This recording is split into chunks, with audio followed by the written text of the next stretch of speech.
Gracias, presidente, señoría, vicepresidente, equipo que le acompaña. Buenos días a todos y a todas. Según el informe de la IREF del pasado mes de mayo, referida al seguimiento del convenio de estabilidad presupuestaria de deuda pública y de regla de gasto del ejercicio 21, Canarias cerró como una de las comunidades autónomas con menor deuda pública del Estado. Deuda pública que ascendió a 6.434 millones de euros, el equivalente al 15,3% de su PIB, situándose con estos datos como la tercera comunidad autónoma con menor deuda pública en términos relativos, después de Madrid con un 14,8% y Navarra con un 15,2%, y la segunda en términos absolutos, solo superada por Navarra con 3.617 millones de euros.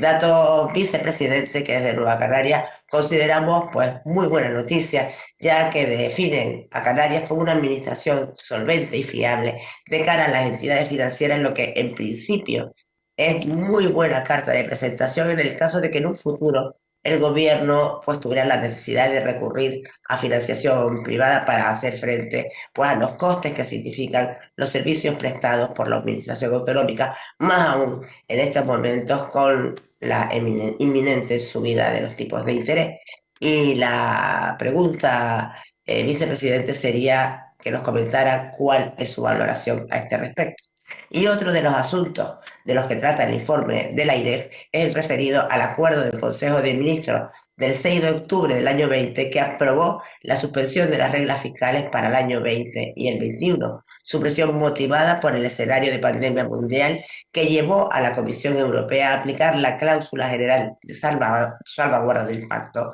de Estabilidad y Crecimiento en 2020, es decir, a aplicar la fórmula que permite congelar la aplicación de las reglas fiscales, fórmula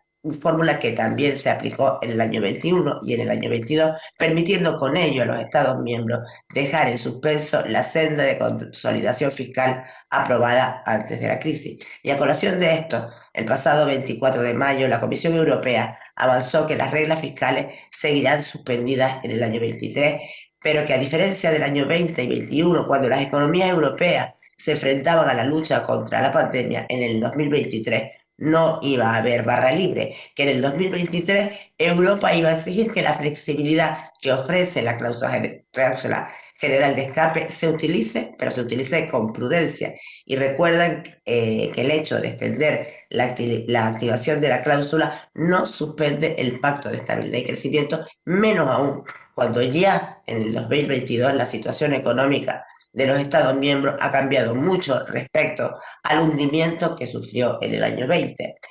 Ya no hay una caída en picado de la actividad económica, por lo que no es necesario, en principio, hacer experimentos como fue el de parar en seco la economía global. Ahora existe crecimiento, un crecimiento obviamente pues con un equilibrio inestable, dado los riesgos que acechan en el horizonte, ya sea la guerra de Ucrania, o por supuesto la escalada inflacionista en la que estamos sometidos, pero realmente hay crecimiento, no como en la pandemia, que el PIB cayó en picado. En definitiva, que previsiblemente las reglas fiscales quedarán suspendidas también en el 23, pero no con el mismo nivel de relajación que hasta ahora, porque el objetivo es ir preparando el terreno para la vuelta a la normalidad, para la vuelta a la normalidad de la etapa pre-COVID.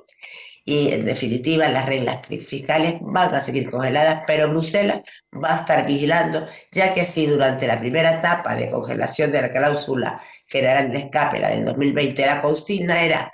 apretar el acelerador a fondo y sin miedo, sabiendo que los efectos de quedarse cortos eran mucho peores que los de pasarse a partir de la próxima primavera, aunque no va a haber un procedimiento de déficit excesivo, sí que en Bruselas va a evaluar el cumplimiento de los criterios de déficit y de deuda. Y la pregunta que le hago, consejero, es cómo valora usted la suspensión de las reglas fiscales para el 23, pero con las nuevas condiciones que va a imponer Europa a este respecto. Gracias. Muchas gracias, señor González. A continuación, para contestar, tiene la palabra el consejero, señor Rodríguez. Bien dice usted, señoría, que esta situación que venía de las últimas etapas, en la parte más dañina en términos económicos de la pandemia, se añade ahora la invasión de Ucrania y la tensión de los mercados energéticos y de materias primas, y ha complejizado la recuperación económica. La inflación es un factor muy preocupante de los sistemas económicos, y los antecedentes históricos lo ponen en evidencia, señorías. Esto ha hecho que la Comisión Europea proponga mantener la suspensión de las reglas fiscales, seguramente, aunque está por decidir, con algunos condicionantes que no hemos tenido el año 2021, que permitió responder al reto de la pandemia en toda su dimensión, no solamente en materia de servicios públicos, en materia de seguridad social, en materia de prestaciones sociales. Léase los ERTE, que han costado más de 40.000 millones de euros y que afectaron a 3,7 millones de trabajadores, en nuestro caso a 207.000 trabajadores en momentos determinados. Todo eso ha sido gracias a la suspensión de las reglas fiscales para permitir que en momentos críticos de la economía privada el sector público tome las riendas y responda. Y esto se ha hecho en esta etapa, afortunadamente, en el orden europeo, español y canario, señorías. De manera que es una buena noticia que, aunque sea con condiciones, se mantenga la suspensión de las reglas fiscales para facilitar las respuestas del sector público en momentos críticos, especialmente para proteger a los sectores más vulnerables, los servicios públicos, y para, en definitiva, ayudar a la recuperación. Es evidente, señorías, que enfrentar esta nueva situación, que puede complicarse, de prolongarse en el tiempo, es una buena cosa a partir de una situación económica financiera como la que parte esta comunidad. Y aclaro una cuestión, señorías, no es lo mismo no gastarse el déficit autorizado recortando gasto público. Escuchen, señorías, porque yo tengo una excelente memoria por ahora, porque esto saben ustedes que puede tener fecha de caducidad. No es lo mismo no gastarse el déficit autorizado, como hicieron algunos, recortando gasto público, que lo que se ha hecho en este periodo, que sin tocar la fiscalidad, bajando la deuda, hemos comprometido, afortunadamente, más gasto público en sanidad, en educación, en obras públicas y en derechos sociales que nunca, señorías. Porque la diferencia está en que estos 3 años hemos aumentado el presupuesto disponible para el sector primario en un 46%. Hemos aumentado el presupuesto de gasto para el sistema educativo un 25%. Y si quieren les recuerdo cómo se comportaban estos presupuestos cuando algunos, siendo más papistas que el Papa, no eran capaces ni siquiera aprovechar, digamos, el déficit autorizado del momento, cosa que sí hicieron otros. No se confundan y no se comparen situaciones no homogéneas, señorías, porque si quieren discutirlas, yo evidentemente no tengo ningún problema. Ahora bien, señorías, es buena cosa que esta comunidad aborde esta nueva etapa con 6.200 millones de deuda, que cuando se recupere el PIB, que andamos en ello, señorías, doble de crecimiento por ahora, con todas las incertidumbres y prudencias que ustedes quieran, doble de crecimiento que la media española,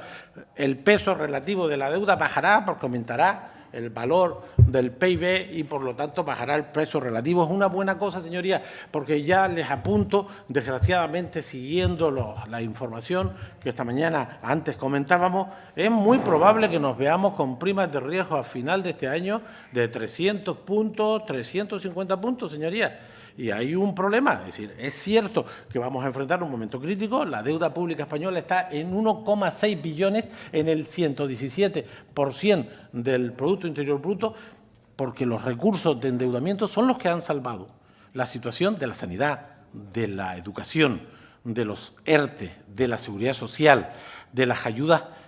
directas, de los créditos ICO, pero ahora hay que apechugar con las consecuencias. Tenemos una potente deuda pública en un momento donde los intereses van a aumentar. Ya lo está haciendo la Reserva Federal, lo va a hacer el Banco Central Europeo, pero, señoría, lo que pasa en el resto de Estados nos compete, nos incumbe, nos preocupa, pero esta comunidad parte de una situación inmejorable para afrontar el próximo futuro. Y es una deuda pública muy baja, yo creo que muy bien negociada a medio y largo plazo, que nos permite afrontar la nueva etapa de encarecimiento del dinero, de que nos vayamos en octubre, noviembre y diciembre, desgraciadamente, a 300, 400 puntos la prima de riesgo. Lo haremos con garantía, porque en esta ocasión sí, sin recortar derechos, mejorando las prestaciones públicas, hemos mantenido la menor deuda y la menor presión fiscal del Estado, no, de Europa, señoría. Gracias, señor consejero.